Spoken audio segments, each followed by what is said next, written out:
ছাত্ৰ ছাত্ৰীসকল, আজি তোমালোকৰ কাৰণে মই জিকিৰ পাঠটিৰ এটা খুব ইম্পৰ্টেণ্ট আনচাৰ বুজাব লৈছোঁ। এইটো চোৱা, 3 নম্বৰত আছিলে, মক্কাৰ দুৱাৰৰ চাহাব জীৱই মাৰে তালি, যেনে হাল হলৰ লগত দৰিকা টপালি। হাল হ'ল আৰু দৰিকা হৈছে মাছ, হয়নে? উল্লেখিত কবিতাফাঁকি অন্তৰ্নিহিত ভাৱটি বিশ্লেষণ কৰা। ইয়াতনো কি সোমাই আছে? এই দুফাঁকিৰ জিকিৰ মাজত, এই জিকিৰ ফাঁকিৰ মাজতনো কি সোমাই আছে সেইটো আমাক বুজাই লিখিবলৈ কৈছে। উত্তৰ: আজান ফকীৰৰ দ্বাৰা ৰচিত উক্ত জিকিৰ ফাঁকিৰ মাজেৰে মানৱ জীৱনৰ কথা ক'বলৈ বিচৰা হৈছে। এই জিকিৰ ফাঁকিৰ জৰিয়তে আমাৰ মানুহৰ জীৱনৰ কথা ক'বলৈ বিচৰা হৈছে। ঠিক আছে। মক্কা হ'ল এক পবিত্ৰ তীৰ্থস্থান। মক্কা হ'ল এক পবিত্ৰ তীৰ্থস্থান। ঠিক আছে। আল্লাহ অৰ্থাৎ ভগৱানৰ দৰ্শন লাভৰ কাৰণে বহুতে মক্কালৈ গৈ জিকিৰ গায় বা আল্লাহৰ নাম সোঁৱৰে। কি কয়? মক্কা হ'ল এক পবিত্ৰ তীৰ্থস্থান। আল্লাহ অৰ্থাৎ ভগৱানক পাবৰ কাৰণে, দৰ্শন লাভ কৰিবৰ কাৰণে কোনে যায়? বহুতে মক্কালৈ গৈ জিকিৰ গায় বা আল্লাহৰ নাম সোঁৱৰে, স্মৰণ কৰে। ঠিক আছে। জিকিৰ গায় বা আল্লাহৰ নাম সোঁৱৰে মিনছ স্মৰণ কৰে। কিন্তু তাৰ মাজেৰে যিবোৰে আল্লাহক বিচাৰি নাপায় বা আল্লাহৰ সন্ধান নাপায়, কিন্তু তাৰ মাজেৰে জিকিৰ গালেও বা আল্লাহৰ নাম সোঁৱৰিলেও জীৱই কাক বিচাৰি নাপায়? আল্লাহক বিচাৰি নাপায় বা আল্লাহৰ সন্ধান নাপায়। আল্লাহ ক'ত আছে, ভগৱান ক'ত আছে নাজানে।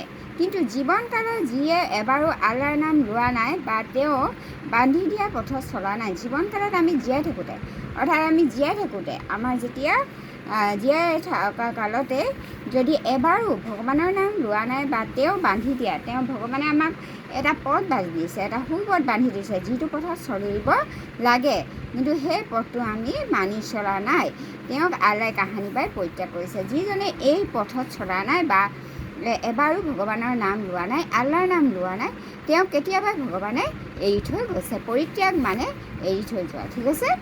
মানুহে ভুল ধাৰণাৰ ফলত এটাৰ পাছত এটা পাপ কৰি শেষত মক্কালৈ যায় পৰম মুক্তি লাভৰ বাবে।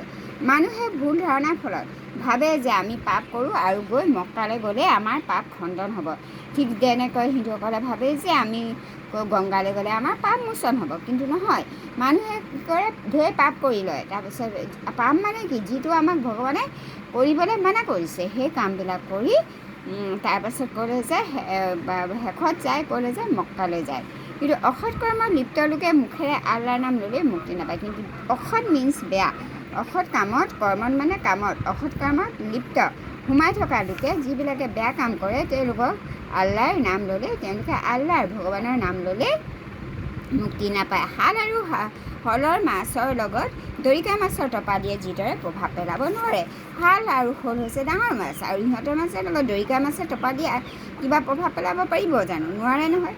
ঠিক আছে। ইহঁতৰ লগত একেলগতে চলিব পাৰিব জানো? নোৱাৰে। কি হাল শ'ল মাছে দৰিকা মাছে খাই পেলাব